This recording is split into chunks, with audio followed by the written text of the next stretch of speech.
નમસ્કાર મિત્રો, જય મા મેલડી, જય સૂર્યનારાયણ ભગવાન. આપ સૌનું હાર્દિક સ્વાગત છે તમારા પોતાના યુટ્યુબ ચેનલ પર. મિત્રો, 13 ઓગસ્ટ 2026 ગુરુવારનો દિવસ. આ દિવસ સામાન્ય દિવસ સમજીને પસાર ન કરી દેતા, કારણ કે આજે આપણે એવી વાત કરવા જઈ રહ્યા છીએ જે સીધી રીતે જોડાયેલી છે આપણા જીવનના પ્રકાશ, આત્મવિશ્વાસ, સફળતા, માન, સન્માન અને સકારાત્મક ઉર્જા સાથે. મિત્રો, એક ક્ષણ માટે વિચારજો. સૂર્યદેવ દરરોજ સવારે ઉગે છે. તમને કોઈ રજા નથી, કોઈ ફરિયાદ નથી, કોઈ અપેક્ષા નથી. તેઓ સતત પ્રકાશ આપે છે. અને કદાચ આજ આપણે સૌથી મોટો સંદેશ આપે છે. પરિસ્થિતિ ગમે તેવી હોય, તમારા પોતાના પ્રકાશ બંધ ના કરો. આજે 13 ઓગસ્ટ દિવસ જો તમે સૂર્યનારાયણ ભગવાનની ભક્તિ સાથે થોડા સરળ નિયમો અને સારા સંકલ્પ તમારા જીવનમાં લાવશો તો આ દિવસ તમારા માટે આધ્યાત્મિક રીતે ખૂબ સુંદર બની શકે છે. તો મિત્રો, વિડીયોને અંત સુધી જરૂર સાંભળજો, કારણ કે અંતમાં હું તમને એક ખૂબ જ સરળ સૂર્યદેવનો ઉપાય પણ જણાવીશ જે તમે તમારા ઘરના સરળતાથી કરી શકો છો. અને હા, જો તમે પણ સૂર્યનારાયણ ભગવાનના શ્રદ્ધા રાખો છો તો કોમેન્ટમાં લખજો, જય સૂર્યનારાયણ, જય મા મેલડી. મિત્રો, પંચાંગ પ્રમાણે 13 ઓગસ્ટ ગુરુવારનો દિવસ શ્રાવણ માસનો શુક્લ પક્ષની પ્રતિપદા તિથિ છે. પંચાંગના ચોક્કસ સમય તમારા શહેર પ્રમાણે બદલાઈ શકે છે. શ્રાવણ માસ પોતે જ ભગવાનની ભક્તિ અને આધ્યાત્મિક સાધના માટે વિશેષ માનવામાં આવે છે. અને ગુરુવારનો દિવસ પણ ધાર્મિક દ્રષ્ટિએ મહત્વપૂર્ણ છે.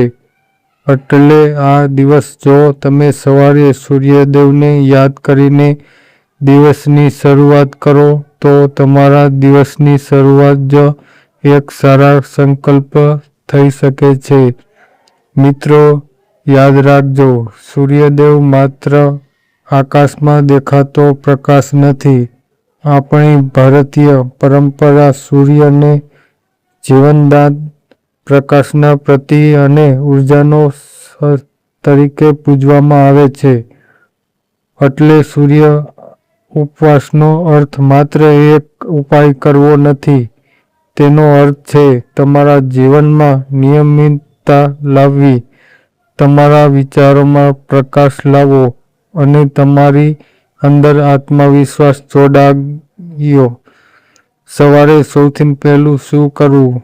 મિત્રો, 13 ઓગસ્ટ દિવસે શક્ય હોય તો સવારે થોડું વહેલું ઉઠવાનો પ્રયત્ન કરજો. સ્નાન કરીને સ્વચ્છ વસ્ત્રો પહેરો. ત્યારબાદ પૂર્વ દિશા તરફ મોઢું કરીને સૂર્યદેવને નમન કરો. હવે એક તાંબાના વાસણમાં સ્વચ્છ પાણી લો.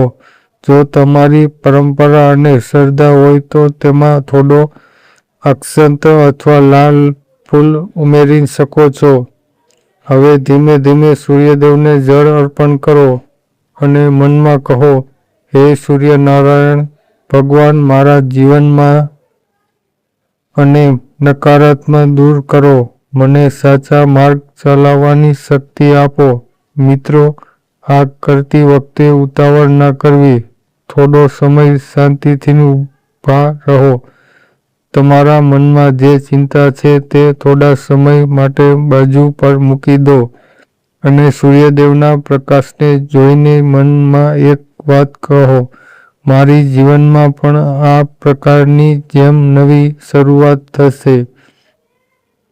હવે વાત કરીએ એક ખૂબ જ સરળ મંત્રની. જો તમે સૂર્યદેવની ઉપાસના કરવા માંગતા હો તો શ્રદ્ધાપૂર્વક બોલી શકો છો, ઓમ સૂર્યનારાયણ નમો 11 વખત બોલો.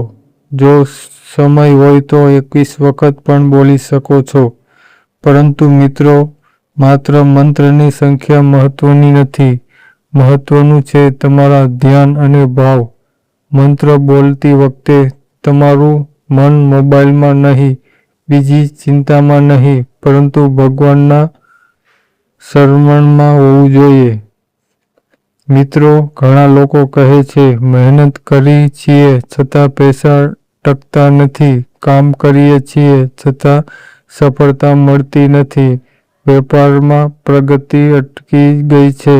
તો 13 ઓગસ્ટ દિવસે એક કામ જરૂર કરજો. સવારે સૂર્યદેવને જળ અર્પણ કરો, પછી પોતાના મનમાં એક સંકલ્પ લો, હું પૈસાનો ઉપયોગ સમજદારીથી કરીશ. મિત્રો, માત્ર ભગવાન પાસે પૈસા માંગવાથી જીવન બદલાતું નથી. ભગવાનનો પ્રાર્થના સાથે આપણું કર્મ પણ બદલવું પડે છે. જો કમાણી વધારવી હોય તો નવી કુશળતા શીખવી પડશે. જો વેપાર વધારવો હોય તો ગ્રાહક સાથે સારો વ્યવહાર કરવો પડશે.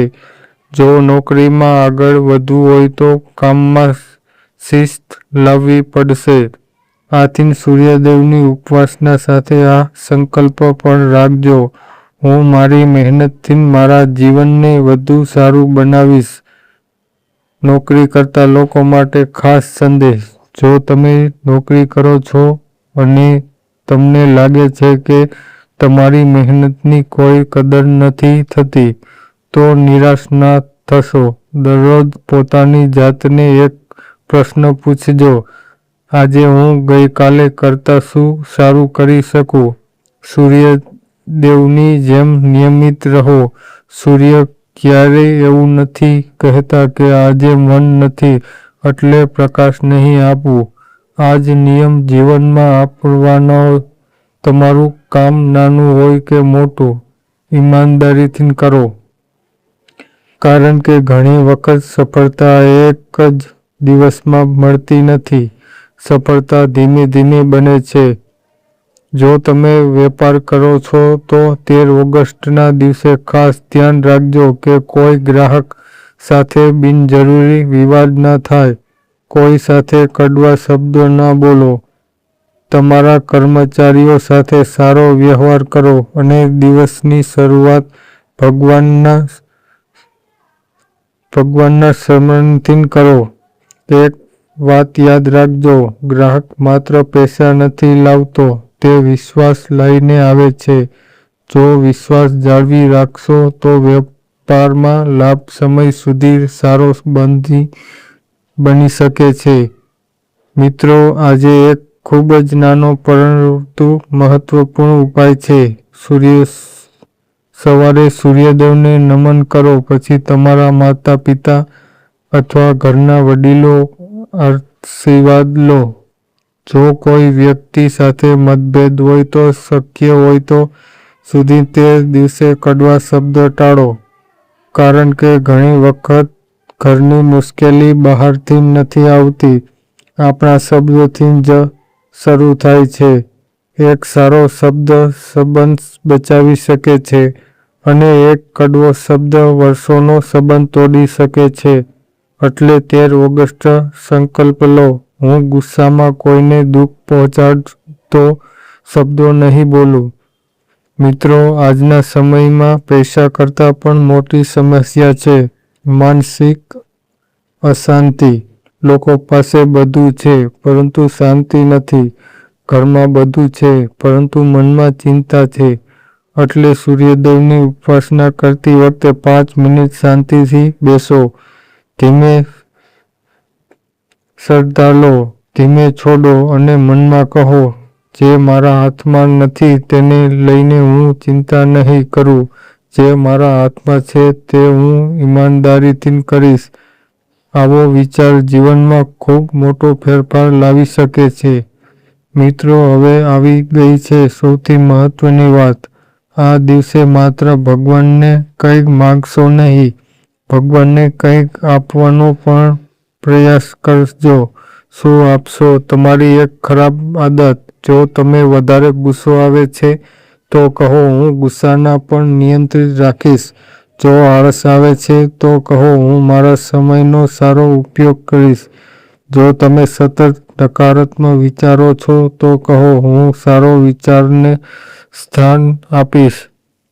જો તમે બીજાની સાથે તમારી સરખામણી કરો છો તો કહો હું મારી પોતાના પ્રગતિ પર ધ્યાન આપીશ. આવો સંકલ્પ કદાચ કોઈને નાનો લાગશે, પરંતુ જીવનમાં બદલાવવાની શરૂઆત હંમેશા નાની જ હોય છે. 13 ઓગસ્ટ દિવસે તમારી શ્રદ્ધા પ્રમાણે કોઈ જરૂરિયાતમંદ કરો. કોઈને ભોજન કરાવો, કોઈને પાણી આપો, કોઈનું વૃદ્ધ વ્યક્તિને મદદ કરો, કોઈ ગરીબ બાળકની જરૂરિયાત વસ્તુ આપો. દાનની કિંમત રકમથી નક્કી થતી નથી. દાન પાછળનો ભાવ મહત્વનો છે. જો તમારી પાસે વધારે નથી તો પણ કોઈ એક ગ્લાસ પાણી પીવડાવી શકો છો. કોઈ દુઃખી વ્યક્તિ સાથે 2 સારા શબ્દો બોલી શકો છો. આ પણ સેવા જ છે. મિત્રો, આકાશમાં સૂર્યને જુઓ. વાદળ આવે છે. સૂર્ય થોડો સમય માટે દેખાતો નથી, પરંતુ સૂર્ય અસ્તિત્વમાં રહે છે. આપણા જીવનમાં પણ આવું જ છે. ક્યારેક મુશ્કેલીઓ આવે છે, ક્યારેક પૈસાની તકલીફ આવે છે, ક્યારેક સંબંધોમાં સમસ્યા આવે છે, ક્યારેક નોકરીમાં મુશ્કેલી આવે છે, ક્યારેક વેપારમાં નુકસાન થાય છે અને આપણે લાગે છે કે બધું સમાપ્ત થઈ ગયું. પરંતુ યાદ રાખજો, વાદળ સૂર્યને ખતમ નથી કરતા. તેઓ માત્ર થોડા સમય માટે પ્રકાશને ટાળે છે. એ જ રીતે મુશ્કેલી તમારી ક્ષમતાને ખતમ નથી કરતી, માત્ર થોડા સમય માટે તમારા આત્મવિશ્વાસ ઢાંકી દે છે. એટલે હિંમત ના હારશો. મિત્રો, 12 ઓગસ્ટ 2026ના દિવસે સૂર્યગ્રહણ થયું છે, પરંતુ તે ભારતમાં દેખાતું નથી. તેથી આ ઘટનાને લઈને ભારતમાં ચોક્કસ સતત લાગશે. ઘટનાને લઈને ભારતમાં ચોક્કસ સંતુલન લાગશે અથવા દરેક વ્યક્તિ ચોક્કસ નિયમો જ પાળવા પડશે એવો દાવો ન કરવો જોઈએ. ધાર્મિક માન્યતાઓ પ્રદેશ અને પરંપરા પ્રમાણે અલગ હોઈ શકે છે. જો તમે કોઈ ખાસ ગ્રહણ વિધિ કરવા માંગતા હોવ તો તમારા સ્થાનિક પંચાંગ અથવા જાણકાર પંડિતજી પાસેથી તમારા શહેર પ્રમાણે સમયની પુષ્ટિ કરવી યોગ્ય છે. આ વાત ખાસ કરી રહ્યો છું કારણ કે ધાર્મિક બાબતમાં સાચી માહિતી સાથે ભક્તિ કરવી વધારે સારી છે. મિત્રો, હવે જે ઉપાય જણાવું છું તે ખૂબ જ સરળ છે. 13 ઓગસ્ટ સવારે સ્નાન કરો, સ્વચ્છ વસ્ત્રો પહેરો, પૂર્વ દિશા તરફ મોઢું કરો, તાંબાના વાસણમાં પાણી લો, સૂર્યદેવને જળ અર્પણ કરો અને 11 વખત બોલો ઓમ સૂર્યનારાયણ નમઃ. પછી હાથમાં જોડીને કહો, હે સૂર્યનારાયણ ભગવાન, મારા જીવનમાં પ્રકાશ આપો, મારા વિચારોને સદ્ધર કરો અને મને મહેનત, સત્ય અને સારા કર્મોનો માર્ગ ચલાવવાની શક્તિ આપો. પછી થોડા સમય માટે શાંતિથી ઊભા રહો અને પોતાના દિવસની શરૂઆત સકારાત્મક વિચારથી કરો. મિત્રો, 13 ઓગસ્ટ ભગવાન પાસે માત્ર એટલું જ માંગતા કે મારી મુશ્કેલી દૂર કરો. એના બદલે કહો, મને મુશ્કેલીનો સામનો કરવાની શક્તિ આપો. માત્ર એવું ના કહો, મને સફળતા આપો. એવું કહો, મને સફળતા મેળવવા માટે સાચી દિશા અને મહેનત કરવાની શક્તિ આપો.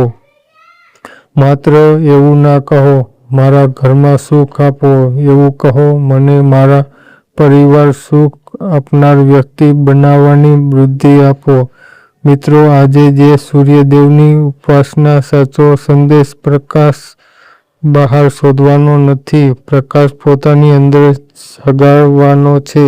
તો આજે 13 ઓગસ્ટ સૂર્યદેવ નમન કરો, સારો વિચાર કરો, સારો સંકલ્પ લો, કોઈની મદદ કરો અને પોતાના મહેનત પર વિશ્વાસ રાખો. જો તમે પણ સૂર્યનારાયણ ભગવાન શ્રદ્ધા રાખો છો તો કોમેન્ટમાં લખજો, જય સૂર્યનારાયણ. વિડીયોને ગમ્યો હોય તો લાઈક કરજો, તમારા પરિવાર અને મિત્રો સાથે શેર કરજો અને આવી જ ધાર્મિક, આધ્યાત્મિક અને રાશિફળ માહિતી માટે ચેનલને સબસ્ક્રાઈબ કરવાનું ભૂલશો નહીં. ભગવાન સૂર્યનારાયણ તમારા જીવનમાં પ્રકાશ આપે, તમારા ઘરમાં સુખ શાંતિ આપે, તમને સારા કર્મ કરવાની શક્તિ આપે અને તમારા જીવનની દરેક મુશ્કેલી સામે લડવાની હિંમત આપે. જય સૂર્યનારાયણ. જય મા મેલડી.